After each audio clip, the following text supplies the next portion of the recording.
اسامہ بھائی بولیں آپ. ہلو، آواز آ رہی ہے؟ ہلو. آ رہی ہے جی، آ رہی ہے. ہاں ہلو، جی، کیا بات کریں گے؟ اچھا جی. جی غالی بھائی، ایک دو پوائنٹس میرے تھے اس کے بارے میں جی کہ جی. اچھا، اگر اسلام اگر اتنا ہی وہ تھا کہ جب جو فتوحات کا سلسلہ شروع ہوا تھا مسلمانوں کا، جب پرافٹ محمد کے بعد وہ اسپین تک پہنچ گئے تھے، انہوں نے اتنا بڑا، یعنی کہ کہہ سکتے ہیں کہ جس طرح آج کے دور میں اگر کوئی یورپین یونین کوئی بہت بڑا نا علاقے کو فتح کر لے تو اس سے ہم کہتے ہیں کہ اس نے بہت بڑی اچیومنٹ کر لی ہے اس ٹائم کے ذریعے نا. جیسے آج کل ٹیکنالوجی آ گئی ہے یہودیوں کے پاس تو، اور بہت زیادہ ٹیکنالوجی کی جنگ چل رہی ہے نا آج کل. تو اس ٹائم انہوں نے سلسلہ شروع کیا تھا. اگر اسلام اتنا کوئی باطل مذہب تھا تو کس طریقے سے انہوں نے اتنے جو فتوحات کر لی تھی؟ اس کی کیا وجہ تھی؟ ان کے پاس ایسی کون سی پاور آ گئی تھی کہ وہ یہاں تک اسپین تک تو بھی یہ پاکستان کے علاقے میں پہنچ گئے تھے، اور باقی بھی جتنا بھی ایک بڑا نہیں رقبہ تو تھا آپ کیوں یہ پاکستان سمجھ کا. رہے ہیں کہ فتوحات یہ بات ثابت کرتی ہیں کہ اسلام اللہ کا دین ہے یا اسلام سچ ہے؟ نہیں تو دیکھیں نا، آج کل جو یورپی اتنے پاورفل ہے، امریکہ اتنا پاورفل ہے، تو اس ٹائم وہ اتنے پاورفل کیوں نہیں تھے جس طرح آج ہیں؟ نہیں تو ہم انہیں کہہ رہے ہیں کہ ہم ان کا مذہب مانتے ہیں کیونکہ وہ بڑے پاورفل ہیں. نہیں، مذہب نہ مانے، لیکن میں یہ کہہ رہا ہوں ایسی کوئی بات تو تھی نا اس کے اندر. تو بھائی پھر ایسی کوئی چنگیز خان بات نے تو تو تھی کہ رسول نہیں. اللہ سے اور صحابہ سے بہت زیادہ علاقہ فتح کیا تھا نا، پورا یورپ، پورا مڈل نہیں ایسٹ. نہیں پھر آ کے انہی لوگوں کی اینٹ سے اینٹ بجا دی جن کی آپ بات کر رہے ہیں. ہلاکو خان آیا، اس نے بغداد میں محتسم کا وہ حال کیا ہے، محتسم کی آنکھیں نکال دی، محتسم کو کتے کی طرح جو ایک پنجرے میں بند کر کے رکھتا تھا، اس کے ساتھ کیا کیا کرتا تھا وہ. ٹھیک ہے، خلافت اللہ جو تھا محتسم، اس کو اس نے پنجرے میں ڈالا ہوتا تھا، آنکھیں اس کی نکال دی، کچا گوشت اسے ڈالتا تھا، کہتا ہے کھا دو. ٹھیک ہے، اب مجھے بتائیں کہ پھر تو نہیں چنگیز خان کو مان لیتے ہیں نا، وہ زیادہ بڑا نبی ہے کیونکہ اس نے تو فتوحات بہت زیادہ کی تھی. نہیں تو اسکندر اعظم کو مانتے ہیں، وہ تو سب سے بڑا نبی ہوگا.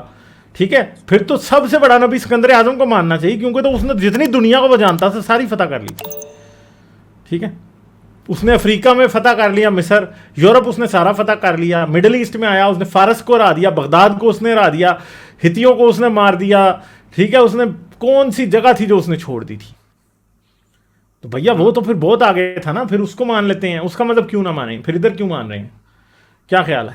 اچھا اچھا، چلیں ٹھیک ہے. بس آج ریسنٹلی میں ابھی ڈبیٹ سن رہا تھا، اس کی کافی انٹرسٹنگ ڈبیٹ لگی ہے مجھے، غالب کی اور جو کیسر کی ہوئی.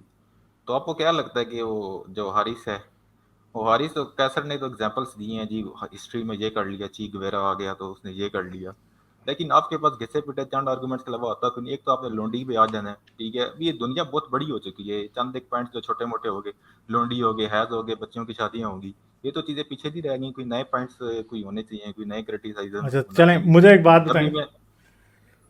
ہاں جب کسی مجرم کو عدالت میں حاضر کیا جاتا ہے تو اس پہ وہی بات کی جاتی ہے جو اس نے کیا ہوتا ہے، یا کوئی اور باتیں کی جاتی ہیں؟ جی، تو یہاں پہ مجرم تو یہاں پہ کوئی نہیں ہے، ابھی مجرم کی بات نہیں ہو رہی. مجرم کیا اسلام ہے نا مجرم یہاں اس پہ، طرح. اس لیے نا مجرم اسلام ہے تو اسلام پہ لونڈی کی بات کی جائے گی، کیوں نہ کی جائے.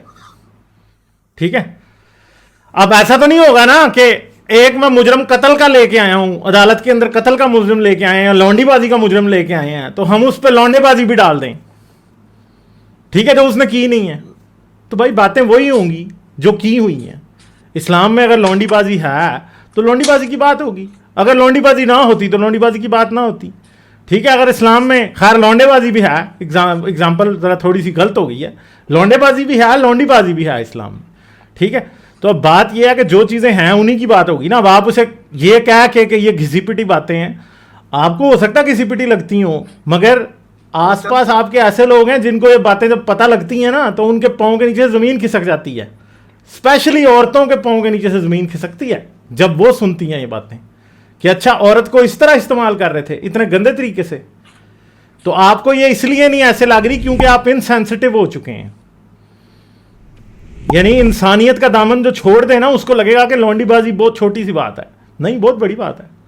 اگر آپ لونڈی ہوتے اور آپ کو پکڑ کے 6 بندے آپ کا ریپ کرتے تو آپ کو کیسا فیل ہوتا؟ بتائیں مجھے، کسی نے ریپ نہیں کیا بتائیے. 6 بندوں کا، یہ آپ کہاں سے؟ اچھا، ہاں، جو آپ حدیثیں اٹھاتے یہ ہیں آج والی آپ میری یہ ویڈیو بالکل دیکھیں تو آپ کو پتا چل جائے گا، ریفرنسز کے ساتھ بتایا کہ 6 بندے بھی ریپ کر سکتے تھے ایک لونڈی کا. نہیں کیا ہوگا، نہ کیا ہوگا تو بھائی میں نے کوئی اس کا ریفرنسز کے کوئی. ساتھ آپ کی اسلامی کتابوں سے ریفرنسز کے ساتھ بتایا.